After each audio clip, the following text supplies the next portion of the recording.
quand on avait fané le jour avant, ou alors après quand on avait la botteleuse, qu'on avait engrangé le foin, voilà, c'était horrible. Là. Quand on l'engrangeait dans les fenils, là, c'était... c'est vrai. C'est là qu'on aurait dû se protéger. Alors c'est vrai que là, on a avalé toute cette poussière, donc après, c'est sûr que c'est pas arrivé depuis 2010, c'était avant. Hein.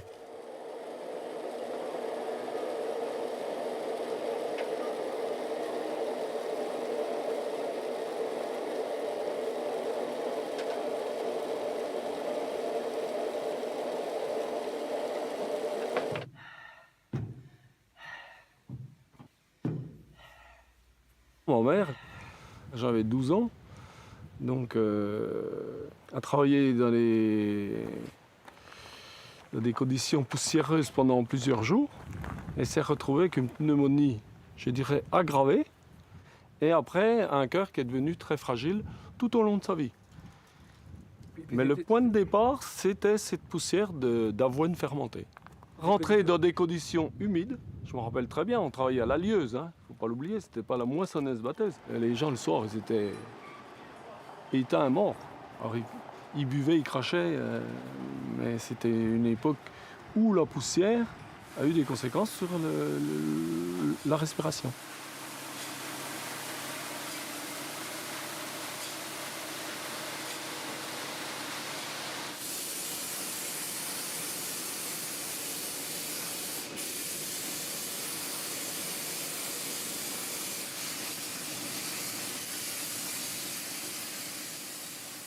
Donc mon père n'étant pas à l'âge de la retraite, comme je vous l'ai dit, en 78, c'est tout naturellement que je me suis occupé de l'élevage de volailles, en sachant dès mon installation que les problèmes que suscitait l'élevage de volailles, puisque comme je vous l'ai dit, mon père était allergique à l'ambiance générale d'un bâtiment volaille de chair. Ce qui s'est traduit très rapidement par la suite, parce que dès que j'ai pris le relais, il pouvait aller au début d'un lot où l'air est beaucoup plus sain, plus voilà, chauffé, sec. Et ça s'est très vite détérioré. Mon père est malheureusement décédé de problèmes respiratoires. Hein, et ça m'a... Dès mon installation, je savais que j'allais être confronté à des problèmes de poussière, d'odeur. Voilà. C'est vrai que des examens plus poussés sur les capacités respiratoires, j'en ai jamais fait. C'est vrai que faire des tests, jamais. Non, jamais. J'avoue franchement...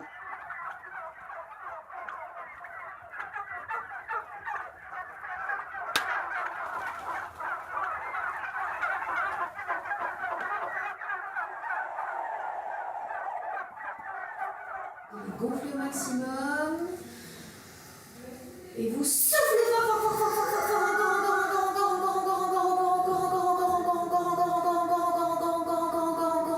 encore. Et on regonfle les poumons.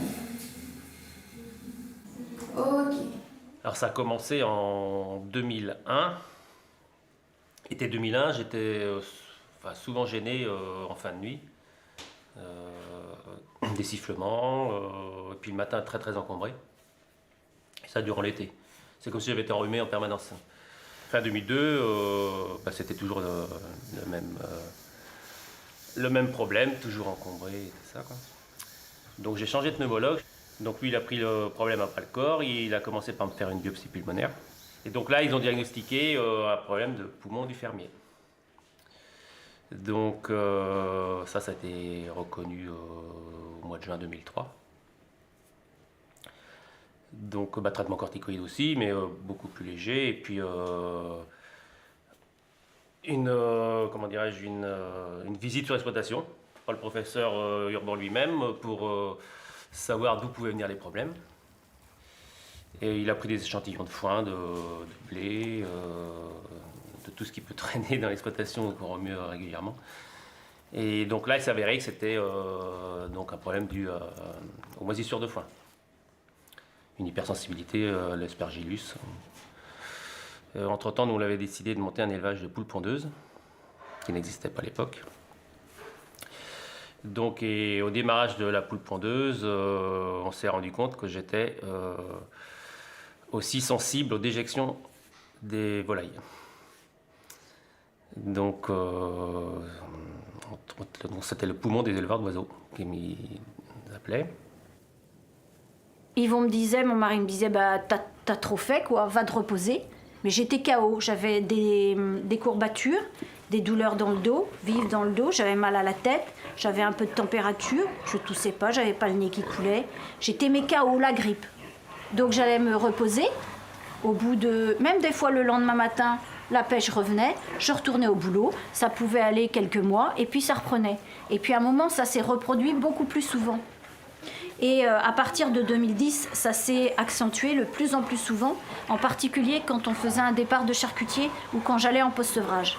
Bien sûr, je suis allée voir les médecins pendant toutes ces années, et mon médecin traitant. Et il me disait, vous avez la grippe, vous avez un virus, vous avez une déchirure intercostale. Ah, j'en ai eu des déchirures intercostales.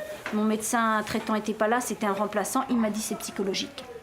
Vous devez être stressé. Et moi, j'étais bien malade, je savais bien que mon corps n'allait pas bien. Et je ne pouvais plus ni respirer, et j'avais une grande barre au niveau de la poitrine, et donc je suis tombée dans les pommes. Et mon mari a tout de suite appelé le SAMU, et aux urgences, ils ont fait prise de sang. Et comme j'avais mal à la cage thoracique, ils ont fait une radio des poumons. Là, ils ont vu que j'avais une infection aux poumons. J'ai été soignée avec des antibiotiques, de l'amoxicilline. J'ai pas été à l'élevage pendant tout mon arrêt. 1 mois après, rebolote. Et puis un jour, il m'a convoquée dans son bureau et il m'a dit, bah voilà, vous n'avez rien.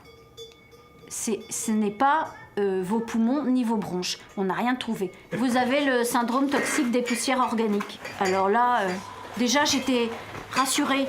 Psychologiquement, j'avais quelque chose. Quelqu'un me disait, oui, vous êtes bien malade. Voilà. Et il m'a dit, voilà, c'est quand vous êtes exposé. Il m'a même dit le nom en anglais. Et il m'a dit, c'est votre travail, donc maintenant, bah, vous arrêtez de travailler. Parce que vous l'aurez toujours. Puisque vous êtes exposé, eh ben, vous arrêtez de travailler. J'ai dit, mais c'est pas possible. Il m'a dit, bah, vous avez qu'une santé. Il dit, où vous pouvez essayer un masque. Je toussais tout le temps, enrhumé. Le médecin, il croyait que c'était une angine ou autre chose. Il m'a donné des antibiotiques. On a fait trois traitements antibiotiques. Le dernier, ça a été... J'étais très malade. Et puis, il y avait 50 mètres pour faire de la maison à la salle de traite. On habitait une autre maison plus loin. Ma femme, je disais de m'attendre. Je faisais 25 mètres. Je toussais, j'étais arrêté. J'ai dit, tu m'attends. Puis ça a fini. J'ai fini. Dès que je marchais un peu, j'étais obligé d'aller dans le canapé m'allonger. Pour que ça revienne. Et j'ai perdu gros de mémoire depuis ça. Quand j'arrive à l'hôpital aux urgences, j'étais à 57% d'oxygène dans le sang. Complètement fatigué. Et puis, tout en allant, j'ai plus pu respirer. Voilà, ça a été jusqu'au moment où je ne peux même plus remonter les escaliers de mon exploitation, venir ici. Ah, plus du tout. Alors, ni porter un bidon, ni porter quelque chose de lourd, j'y arrivais plus. Je ne pouvais plus marcher. Et il ne m'a pas donné 50 solutions. Il m'a dit, si vous remontez là-haut, si vous vous remettez à l'écurie dans la poussière, vous n'aurez pas le temps de venir me voir. De toute façon, ça sera fait. Donc, de là, ça m'a quand même fait peur. Je disais, on a descendu à Grenoble, pas en rigolant, mais en discutant. Je suis remonté de Grenoble, j'ai pleuré tout le long, et tous les deux, parce qu'on ne savait pas du tout où on allait atterrir. On n'a pas fini de payer ce qu'on a payé aussi, nos emprunts, tout ça. Je ne suis pas extrêmement âgé, on a encore nos enfants, ça nous met quand même un coup. Hein.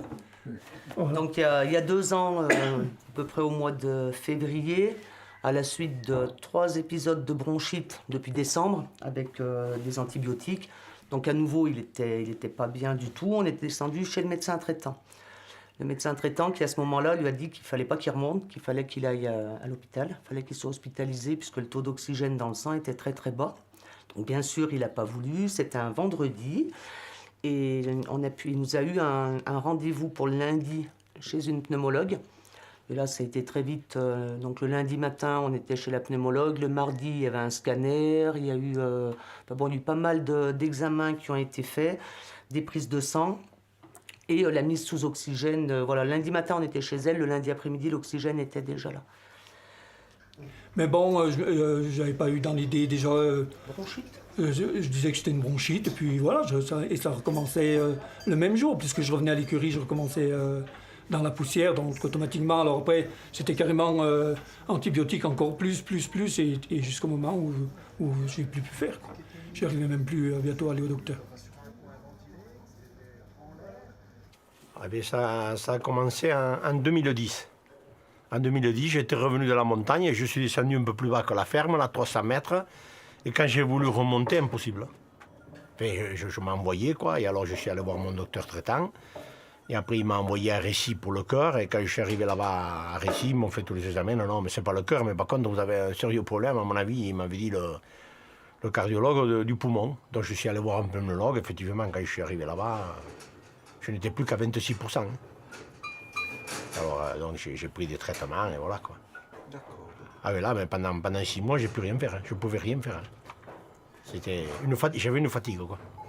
Vous aviez maigri à ce moment-là? Oui, j'avais maigri et surtout, je ne dormais pas la nuit. La nuit, je m'envoyais... D'abord que je m'allongeais, mais alors je faisais un bruit. Je n'ai jamais fumé. Que j'avais les poumons qui étaient encrassés, comme un fumeur. Comme quelqu'un qui fumait. J'avais surtout la moitié des poumons qui étaient complètement... C'était bouché, quoi. Alors, il m'a fallu un traitement très très lourd. Et enfin, j'en ai encore, là. J'ai des médicaments... Eh ben, en 2009, je me suis senti un peu plus essoufflé qu'avant. Pour vous donner un exemple, je poussais une brouette, il fallait que je reprenne mon souffle, donc c'était pas logique. Enfin, il y avait quelque chose qui n'allait pas, mais je n'avais pas encore consulté. Et c'est en donnant mon sang au don du sang que le directeur régional m'a téléphoné chez moi pour me dire qu'il fallait que j'aille consulter dans la journée. J'avais 32 fois la dose maximale de globules blancs, pour vous dire, et ça devenait urgent de faire quelque chose, quoi. Mon médecin traitant m'a tout de suite dirigé vers le bocage de Dijon, qui m'ont pris en charge complètement. Il n'y a pas eu... Ils m'ont fait un tas d'analyses pour voir finalement que c'était bien pulmonaire. On ne savait pas exactement par quelle source, si vous voulez. Donc c'est compliqué à... Et c'est toujours compliqué à savoir exactement, parce que ça peut être plusieurs facteurs. Donc c'est ça qui est compliqué, en fait. Ça fait à peu près entre 12 et 15 ans que j'ai développé une maladie due à des allergies aux acariens, une forte rhinite allergique qui vient troubler mon quotidien. C'est une problématique qui est due notamment aux acariens qui se trouvent dans les fourrages, qui se trouvent dans l'air, hein, et qui se trouvent notamment dans la cave d'affinage. Cette problématique, aujourd'hui, je peux en parler un peu plus facilement, mais durant des années, il était très très difficile d'identifier ce que c'était, d'où ça venait, parce que j'avais surtout des problèmes respiratoires, avec une perte de 30% de capacité respiratoire. J'avais notamment des problèmes de forte fatigue, et la rhinite allergique me provoquait par moments, après une forte exposition, me provoquait des problèmes même de nausées le matin. Donc c'était pas évident, je supportais pas mon petit déjeuner. Et ça venait contrarier mon travail et mon emploi du temps au quotidien. On m'a proposé de mettre des masques ventilés, tout ça, mais que je ne pouvais pas supporter. Hein. Quand vous êtes au-dessus d'un chaudron et qu'on fait du brucho, qui est un produit typique de chez nous, on est à 80 degrés, les vapeurs, et on respirait d'une air qui est autour à 80 degrés, c'est pas possible, quoi. Donc même la traite, en période chaude et traite, c'était très très difficile. J'ai tout essayé. Hein. Mais la seule solution, c'est de m'éviter de faire les tâches auxquelles je m'expose le plus. Je vous dis, moi j'ai eu des masques, simples masques, mais je vous dis, au bout d'un quart d'heure, vous êtes à la limite de la vallée, tellement il a ramolli, il est en train de vous... broyage de paille et puis mise en place de la litière. Alors, copeaux et paille. Parce que celui-ci, si je l'utilisais pour l'embarquement de volaille, alors c'est penché, je pense que... Non, pour l'embarquement de volaille, il faudrait un masque... Oui, pourquoi pas, mais ça... Imaginez 10 personnes comme ça en train d'embarquer de la volaille, je sais pas... C'est une bonne question, quel impact ça aurait sur les gens qui vous verraient embarquer, quoi. J'ai vu des gens malades dès leur premier embarquement embarquer la volaille. Hein. Ça, par contre, je l'ai vu. Des jeunes ou des moins jeunes qui intégraient les prestataires de services là, pour embarquer la volaille. J'en ai vu qu'on fait 1 ou 2 enlèvements. On avait eu donc gentiment par la MSA, c'est vrai, un contact avec un médecin qui faisait une étude sur le sujet. Du coup, ça nous a amené à réfléchir un peu à ce qu'on avait en place. Et puis, au niveau du personnel, leur demander, dans la mesure du possible, de mettre des masques. Chose qui était un petit peu difficile. Oui, difficile de travailler avec des masques, effectivement, pour respirer, c'est pas toujours évident, je veux dire.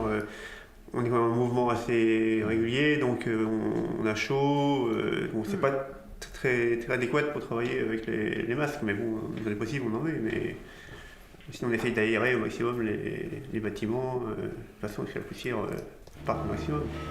Mais au final, c'est vrai que les gens s'habituent. Ils sont dans leur paillage, mettent leur foin, et c'est, on va dire, momentané. Ce que tu veux dire, c'est que ça tousse, ils sont inconfortables, et puis après, c'est oublié, et ça passe.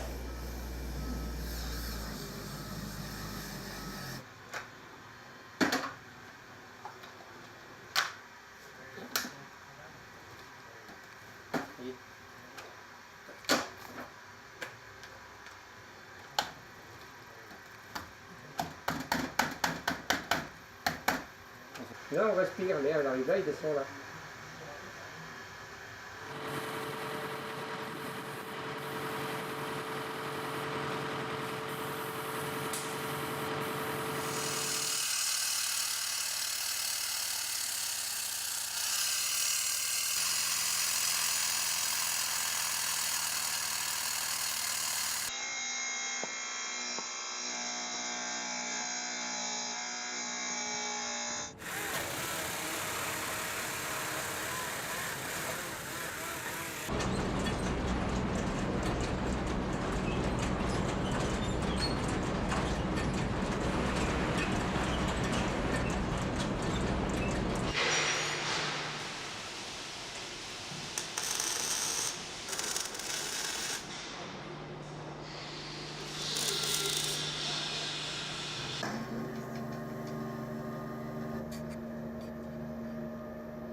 Ça fait qu'on donnait tout par cette trappe et on pousse tout le long devant les vaches la totalité du foin. Et l'année passée, donc, comme je ne pouvais plus non plus pousser de loin, on a fait faire une cheminée au-dessus de la trappe. Depuis le début, on a pu donner à la deuxième trappe. Là, maintenant, on le brasse, il ne faut pas dire plus, mais la moitié moins. On donnait pour 30 vaches, et ben, il fallait les 30 vaches y pousser, voilà. Puis cette année, bon, il y a eu le système de ventilation, donc. Et avec ce système-là, donc, de la poussière, il n'y en a plus dans l'exploitation. Ça fait que quand on donne manger et tout, il y a beaucoup moins de poussière. Et quand on traite et tout avec la ventilation, normalement, là, j'arrive à travailler, j'ai pu continuer.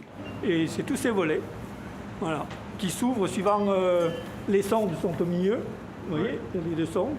Et puis une à l'extérieur, il y a 3 sondes. Et suivant la température demandée, donc voilà. Allez, là je rentre pour évacuer la poussière juste avant de donner manger. Voilà. Alors là, automatiquement, de la poussière, il n'y en a pas quand c'est surforcé. Et donc la poussière est évacuée immédiatement. Mais sur les veaux, on a bien vu la différence sur les petits veaux. Les petits veaux, eh ben, déjà une porte qui s'ouvre ou n'importe, les petits veaux, ils prennent froid. Et ainsi de suite. Et souvent, ils étaient malades, qui prenaient la diarrhée et tout. Et cette année, il y en a 30 et quelques qui ont fait le veau, et aucun n'a été malade. Donc, vous voyez, pour les petits veaux, ça a amené les vaches certainement aussi, parce que toute cette poussière, elles l'ont plus. Parce que les bêtes aussi, hein. Il n'y a pas que nous qu'on prend mal, les bêtes aussi, elles prennent mal. Hein. Nous, quand on fait la litière aux brebis, on met les brebis dehors. Hein. On met les brebis dehors, et on fait la litière, on laisse reposer la poussière, et après on les rentre. Hein. Parce que sinon, elles en prennent autant que nous. Hein. Aujourd'hui, je suis un peu moins exposé au niveau bovin.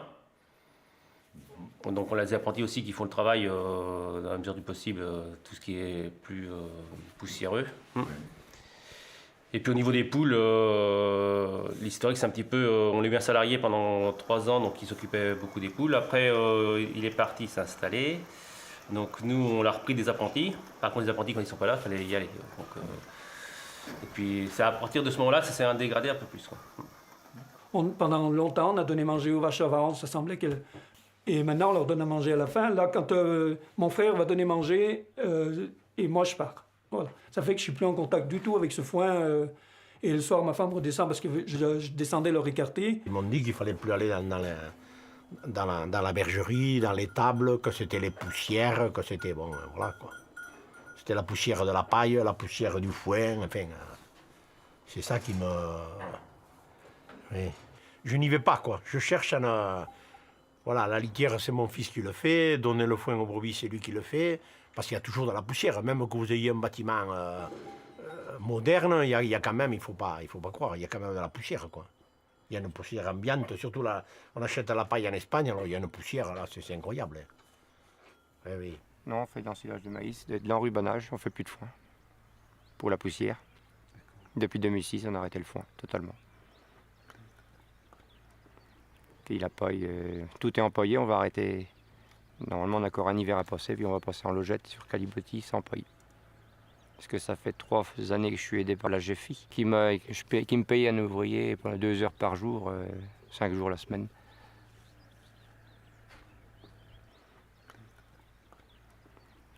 Oui, mais parce que je travaille normalement dans le tracteur. Mais c'est quand je marche à pied qu'il faut que je force, ça va plus, je manque d'oxygène. L'été, ça va bien. Mais l'hiver, les gens ils me voient, ils me croient bien. Mais je suis malade. Ben oui, j'ai des collègues, j'ai d'autres personnes qui se moquaient de moi. Ils se demandaient si j'étais pas bipolaire, si j'avais pas un problème psychologique, quoi. Parce qu'un coup, ils me croisaient, ça allait mieux, un coup, j'allais pas bien. Mais voilà, ça se commande pas. Ça se commande pas. Voilà, on vous demande si vous n'êtes pas dépressif, on vous demande... Voilà, les gens se posent des tas de questions. Hein. Vous savez, les gens ne compatissent pas la maladie. Hein. J'ai rencontré une personne qui s'occupait aussi des gens comme moi, qui m'a mis en confiance, qui a essayé de travailler avec nous. Après, les services aussi de handicap, qui quand même ont fait leur travail, quoi. Voilà, je comprends pas. Des fois, on ne comprend pas qu'il n'y a pas une prise en compte plus rapide et plus constante. Voilà. Parce que s'il y a déjà une prise en compte plus rapide et plus constante, je pense qu'on se sent moins seul. C'est sur le côté financier, parce que mine de rien, ça représente des coûts. Sur cette installation-là, donc, l'assistante sociale de la MSA a proposé de faire un dossier à GFIP, donc travailleurs handicapés. Le dossier a été fait. Mais pour cette année, on a bien vu, le plus qu'on a vu quand même, la prise en charge déjà de 2 ans, donc, mais cette année, on a vraiment vu le résultat qui s'est amélioré quand même. Parce que l'année passée, le moral n'y était pas. Hein. L'année passée, c'était carrément que j'allais plus pouvoir y le faire. Et voilà, alors un petit peu en simplifiant, en faisant plus attention et tout, jusque-là, j'arrive. Sur toute la période d'été, il a une super condition physique. Donc on court à 2000-2500 mètres derrière les bêtes. Nous, on est essoufflés. Je suis pas avec la poussière, ça va. Voilà. Et on ne le voyait pas assez. Alors mon beau-frère me disait quand même qu'il s'était rendu compte depuis 2-3 ans que quand il montait au col, il allait moins vite. Mais bon, le moins vite pour lui, pour nous, ça va encore très vite, quoi.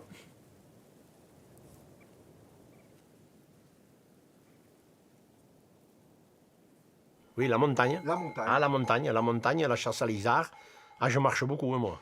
Ah oui, quand vous êtes malade du poumon, il ne faut surtout pas rester dans le canapé. Hein. Ah non, surtout pas ça. Hein. Vous devez vous soigner, mais après, vous devez marcher. Moi, je pars avec les brebis, là. Maintenant, je vais partir tous les jours avec les brebis. Je vais faire 5-6 km tous les jours. Hein. Enfin, couper les ronces, en fait, il faut pas rester à attendre là. Non, là, vous êtes... Et puis déjà, pour le moral, hein. Parce que déjà, quand il y a des choses que vous ne pouvez plus faire, ça vous fout le moral. Parce qu'après, vous vous rendez presque inutile, quoi.